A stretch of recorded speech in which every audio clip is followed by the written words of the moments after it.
Hey guys, there was a question about my lighting setup, and I thought rather than posting a picture and trying to explain it, I would just record a short video and show you my most basic lighting setup that I've been using most of the time lately.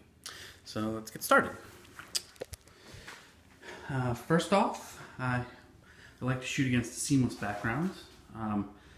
This is a narrow, I think it's like, I don't know, maybe 4 foot wide, maybe less.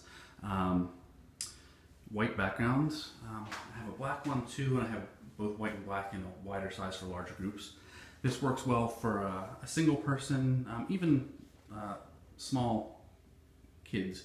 You can shoot in front of this. Just, put some blankets down on the ground, make a little space for them, and it's fine. In a client's home, I would just try to clear some furniture and get a blank wall. I like a nice clean look. Then coming forward, I like to have my subjects, whether they're seated or standing, I like to have them pulled out from the seamless a few feet so that I don't get harsh shadows cast onto the background. I'm not really going for a mugshot look usually. And then we'll have the camera about the same distance that the subject is in front of the background, have the camera in front of the subject. In this case, I have my beloved Rolleiflex set up on a tripod. I like using a tripod for this kind of thing. I'm not sure why, I guess just the security. With the shutter speeds, with strobes, it's not usually an issue of camera shake. The Rolleiflex you can shoot at any speed, so I can shoot it at 2/50th. It should be fine, but I just like having the camera on a tripod, all set up, level, squared off. And then we get the light. So this is a 20 to 30-year-old Broncolor impact head. It's really simple. It just has an on-off toggle and has a modeling light setting. Modeling light doesn't really show you very much, especially when you're shooting an umbrella, but there it is.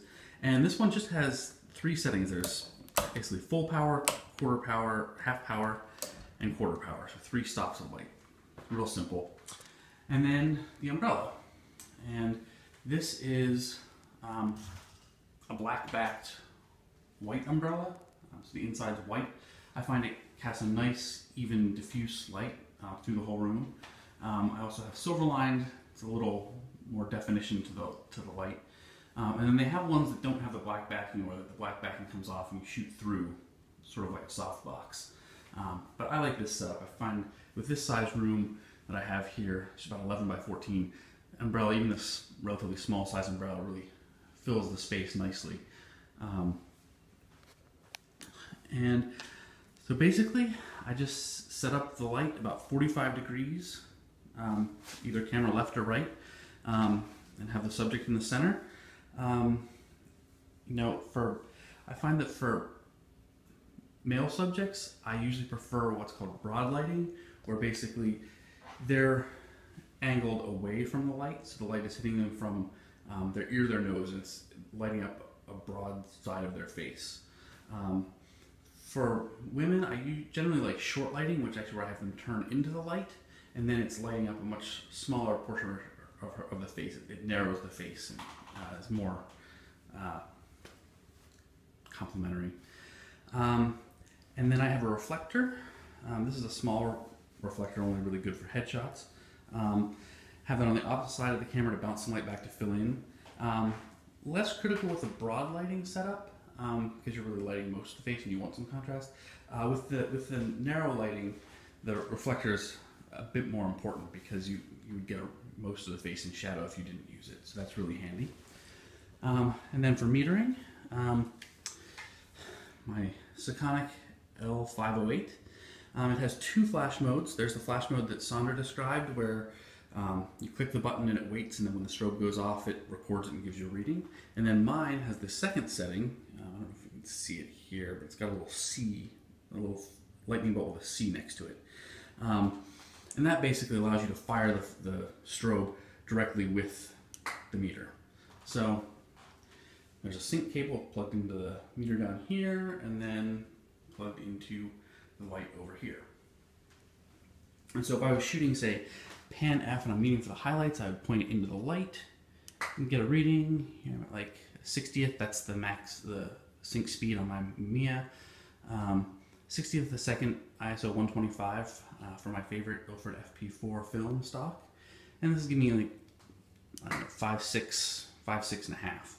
If I was doing like Portrait 800, I would turn it and put it on the far side of the subject in this most shaded area, likely, and getting the 60th f4.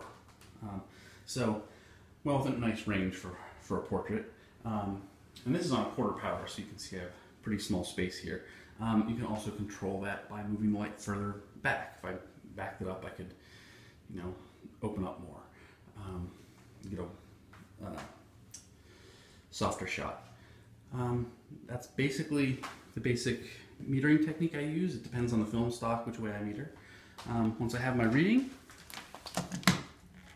for this, I'll switch the sync cable. Unfortunately, the Rolleiflex does not have a hot shoe, so I have to use the sync cable, but it just plugs into the front, and then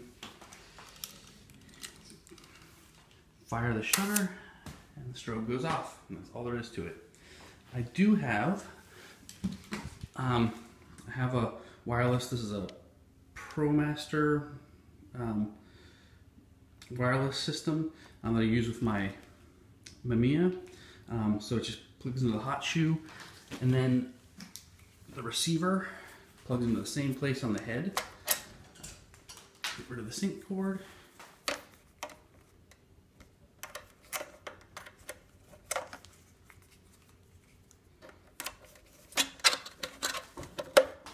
Get the receiver in, turn it on, and the same thing happens. And I fire the camera, which I have the dark slide in, as I always do every single session. Leave that dark slide in. Have my settings dialed in. For 60th, and shoot it, flash one off. That's all there is to it. So, hope this was helpful for a basic setup. If you have any questions, feel free to post in the comments here, and I'll try to answer them. And if you want other videos, I can go over some more complex lighting setups and with other modifiers and more lights. So, cool. Have a great day.